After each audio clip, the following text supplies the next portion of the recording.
Hi, I'm Mike Lynch. In today's video, we're going to talk about 6 common reasons why you may be suffering from a slow metabolism.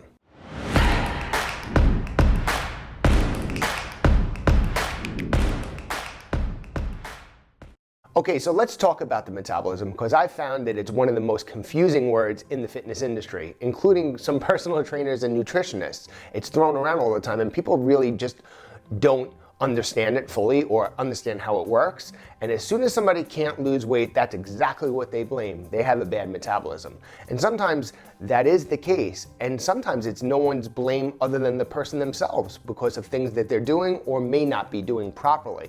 And they have no business having a slow metabolism at that age. You know, I deal with people in their 20s and 30s and 40s, and obviously up until their 80s, but these people in their 30s and 40s are complaining about a slow metabolism, and that does not need to be the case whatsoever. In fact, you can keep your metabolism as high as possible for you until you're in your 90s. So what does a slow metabolism look like and feel like? What are some of the signs and symptoms to know that you do have a slow metabolism? Because there's other things that could be causing a stalled weight loss result in the exercise enthusiast. So some of the things we're going to look for are going to be cold extremities. And the reason is when your body has high cortisol levels, okay, it's a stress hormone, it tends to cut off blood circulation to the extremities, so your fingers and your toes and your nose. So if you're one of those people that is in a room with someone or multiple people and everybody seems they really are comfortable with the room temperature and you're cold and you need a sweatshirt and everybody's in a tank top and shorts, that may be an indication that you're suffering from a slow metabolic rate.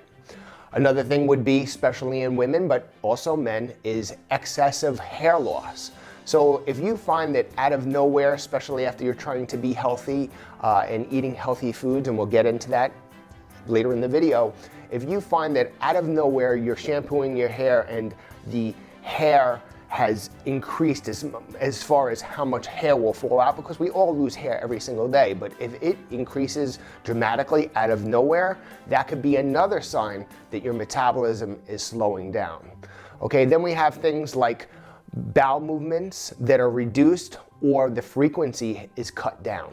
So if you're somebody who is having a bowel movement every day, which is healthy, and most people will do that, if you find after a while that your bowel movements have just really slowed down or they're radically reduced in size, this is another way to maybe recognize a slow metabolism, because you have what's called transit and retention time in the time that the food comes in your mouth and comes out your bowels.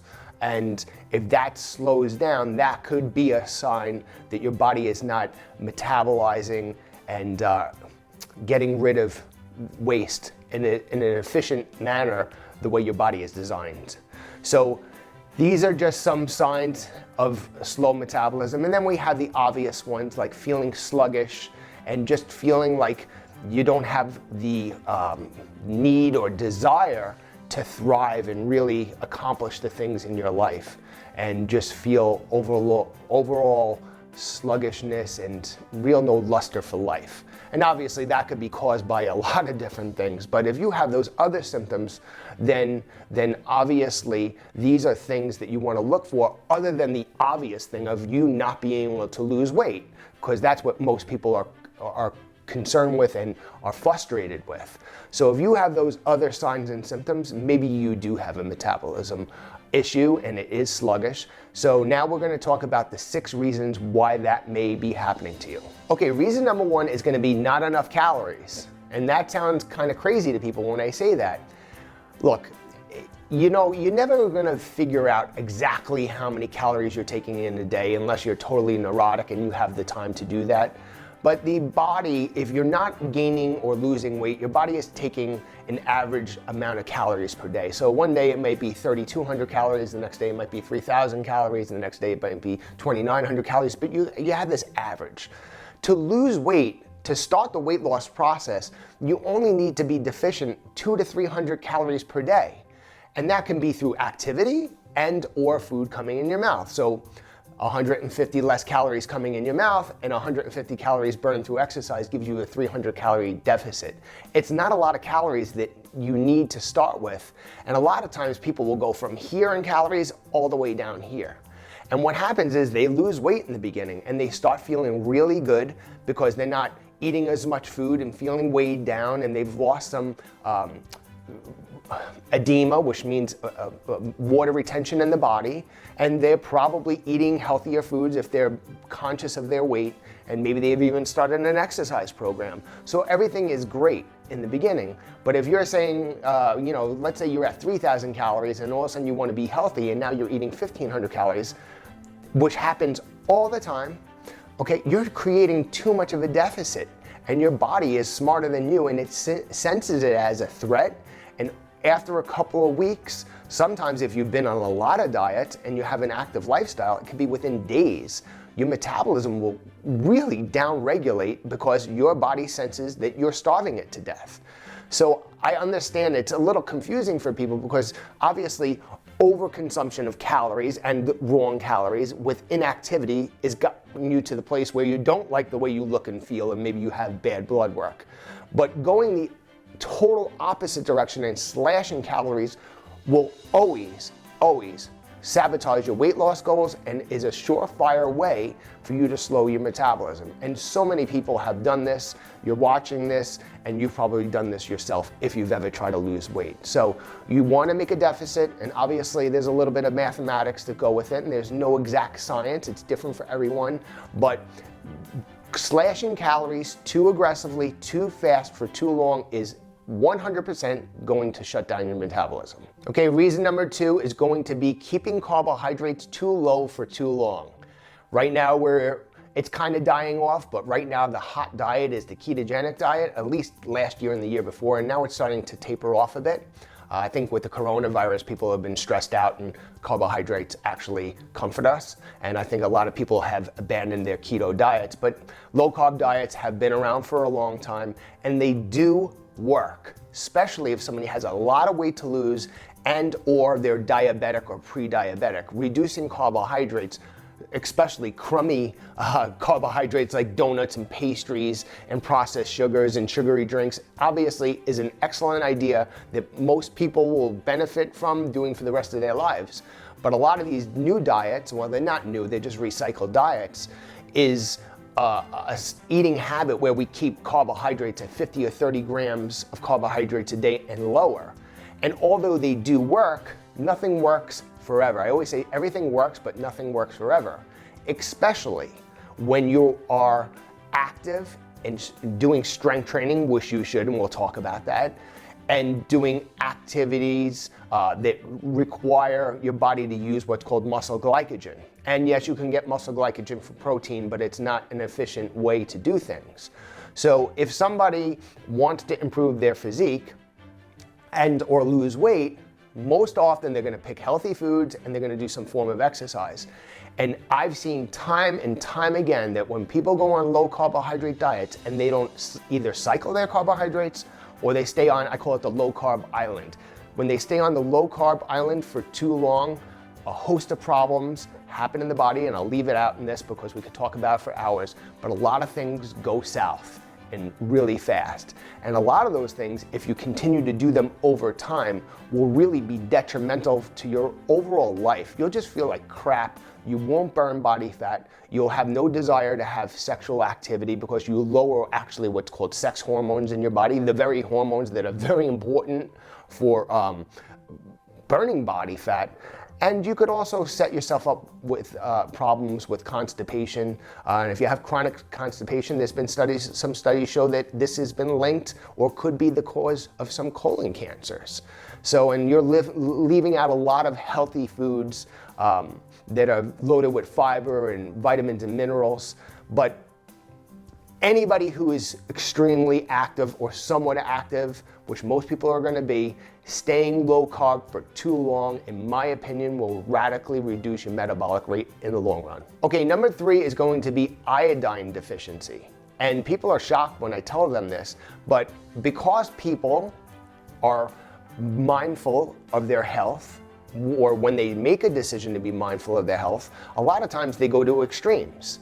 And now we all have pretty much seen the pink Himalayan salt, and a lot of people don't know about Celtic sea salt, but that's another salt that is very good. And these salts are, for the most part, unprocessed, and they're loaded with a lot of essential minerals, which our bodies need to thrive. Unfortunately, they don't have iodine in most cases. And iodine is very, very important for the thyroid. And anybody knows somebody with a slow thyroid, they usually suffer from a high body fat and a slow metabolism until they go on thyroid medication to remedy that problem. But being iodine deficient could lead to a sluggish thyroid, which will slow down your metabolism. So iodine doesn't slow your metabolism down, it slows the thyroid, and the thyroid is the master gland of the body that controls the metabolism. So just make sure, this is an easy fix, make sure that you get foods with iodine, or if you don't have hypertension, feel free to use iodized salt at least in one of your meals a day. You don't have to go crazy, but that will give you enough iodine to make sure that your thyroid is super happy. Okay, number 4 can happen a bunch of different ways, so we'll address some of the common ways that this happens, but reason number 4 is going to be not enough protein. So how do you get too little protein? And what does protein do? Obviously protein, we talked in the protein video, if you haven't seen that, go check it out. But protein just supplies the essential amino acids, 9 essential amino acids, to facilitate muscle growth and keep the body in a positive nitrogen retention. Obviously, the more muscle you have, the more calories you're going to need at rest, and this is going to lend its hand to a really supercharged metabolism. When you reduce calories, one way that low protein can happen, or you can suffer from too little protein, is by reducing your calories too much. If your calories are too low, obviously no one just eats all protein. There's fats and carbohydrates, and everybody will pick a diet which suits them best or whatever's trendy at that time. But if your calories are way too low and you're training intensely, you may not be getting enough protein and amino acids to facilitate that positive nitrogen retention, which is going to lead to muscle loss, and that is a big problem. Also too, and I'm not here to offend anybody or to tell anybody what diet to do, obviously vegan diets, in my opinion, and vegetarian diets, not as hard, are a bit challenging to make sure that you're getting enough overall protein for hard training. And yes, I know those people that say you can get all the amino acids that you want from plants, and that is true, but because their bioavailability is not as great as animal proteins, you have to eat more of those. And they come in the form, most always, except like isolated protein powders, they come in the form of carbohydrates. So there's a little bit of a slippery slope there, because if you're eating a large amount of food from plants to get those proteins, to get enough daily protein, it's also coming with a hell of a lot of carbohydrates. And someone that is not exercising large amounts every day can run into a problem where they're over-consuming carbohydrates, especially if they have any predisposition for insulin resistance or type 2 diabetes. This can be like a dog chasing its tail in the backyard. You always say like the dogs that chase their tail a little off. So those are 2 reasons that you commonly see for not enough protein. So make sure that you're getting enough dietary protein, whatever source it is, to satisfy all the amino acids you need in a 24-hour cycle. Okay, reason number 5 is going to be not enough strength training is being performed to build muscle. Now, we've talked about this in many different videos, but the reason why strength training is so important, it is the catalyst to build muscle. And now we just talked about in capsule 4, the need for enough amino acids. So you break down the muscle tissue, it's called acute microtrauma, and then you go home and rest and eat protein and other nutrients, and your body regenerates new muscle tissue. And I've coined the phrase, and you've heard it in other videos, muscle is very expensive, and it takes more calories at rest to support that muscle, which allows you to eat more calories. And we talked about too little calories are bad, so the more calories, quality calories you eat from the right sources in the muscle, that's the way you uptick metabolism. So a lot of times, these are like myths that won't die. A lot of times when people go on a diet or a healthy lifestyle regimen. They do a lot of aerobics to lose weight, and they reduce calories. The two ways to make sure that you strip muscle mass off your body, because although cardiovascular is an important part of a well-balanced program, it is catabolic in nature, meaning destructive, muscle destructive. Catabolism means to break down, where weight training and strength training is anabolic, meaning growth. So you want to have this healthy mix, and it's my contention that for every one cardio session that you're doing, especially as we get older, you should be doing 2 to 3 strength training sessions for every one cardio session. So it should almost be a 3-to-1 ratio. And a lot of people do it the other way. And then sometimes they're in these workout programs or classes where they'll use some, I call them Ken and Barbie weights, like the dolls. They're like little BS weights.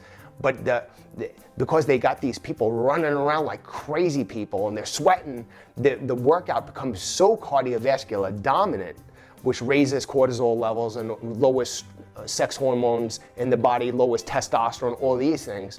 So now these people are really not getting a significant amount of stimulus to the muscle, so it regenerates and metabolizes that protein that we spoke about, and they start to actually become smaller, fatter versions of themselves. And a lot of times I'll deal with people and they'll be like, I was taking this class and that class, and I won't mention names, and I lost like 20 pounds, but my body looked actually worse, or I lost no body fat.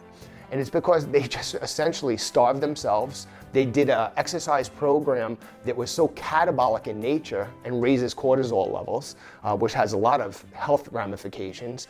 But they actually, all the weight that they predominantly lost was water from excessive sweating and muscle mass, which downregulated their metabolism. So you can see how this becomes a problem. So you want to make sure that you're doing strength training. And again, I've spoke about in other videos, it doesn't mean lifting heavy, huge deadlifting weights and squatting and doing elliptic lifts. That's another type of exercise that is suited for that type of goal. But a quality strength training done in circuits or upper body, full body splits is really going to stimulate enough muscle mass where you don't look like a professional bodybuilder, but where you have a high metabolism and you actually have all the hormones upregulated in your body that make you thrive and burn body fat 24 hours a day. Okay, number 6 is going to be something I actually struggle with, and it's going to be getting enough quality sleep. And look, we live very hectic lifestyles, and we have a lot of things to do, but getting insufficient sleep just for 2 or 3 days has been shown to radically reduce the metabolism and raise cortisol levels, which again is a stress hormone, which lowers all the youthful hormones in your body that help mobilize body fat. So there's a lot of different reasons why we don't get enough sleep, and some is just bad habits, like staying up really late and watching Netflix or YouTube videos and stuff like that. So, and some people just truly have bad sleep patterns. And I've never personally been a great sleeper, but there's things that I know that I have done in the past that really have been a problem, like the overconsumption of caffeine or too late in the day, or watching TV late at night right before something negative on TV or the news. And there's going to be a lot of things that really don't allow you to go into that deep, restful, restorative sleep. And it does take its toll on you. It's the cheapest form of fat burning, the easiest form of fat burning that we can actually do, other than drinking enough fluids, i.e. water, right? Because exercise, it's hard, it's a commitment. And eating healthy is really, you have to be mindful of it, and there's a lot of preparation that goes into it, and making sure you have the right foods, where sleep is, it's free, and it's the easiest thing to do out of everything. So try to get at least 6.5, and some people need upward to 9 hours of uninterrupted sleep. Obviously some of us have to get up to use the restroom once or twice a night. If you're getting up a lot, you're a man, obviously there's some issues there that you can go get checked out with a urologist to see if you have prostate issues or a urinary tract infection. But interrupted sleep is going to really, really take a toll on your metabolism and overall health in the long run. So that's the easiest way for you, in my mind, out of anything you can do to ensure that your metabolism stays nice and elevated. Okay, so that's it for today. Those are the 6 major reasons that I constantly see in hundreds of clients that I've worked with why you could be suffering from a slow metabolism. Obviously, there's many more reasons that we won't speak about in this video, but these are pretty common and some of them are very, very easy to fix. So if you're one of those people that struggle to lose weight, whether it's that last 5 to 10 stubborn pounds, or you've been on multiple diets and tried different types of exercise programs and you're just frustrated and feeling, deflated and just lack of energy and you've kind of given up, these 6 reasons, when addressed, really can open up the skies for you and your fat loss and health goals. So that's it. I'm Mike Lynch. I want to thank you for being with me today and speaking about the metabolism, and feel free to watch any of the other videos here on lynchfit.com, and I'll see you in the next video.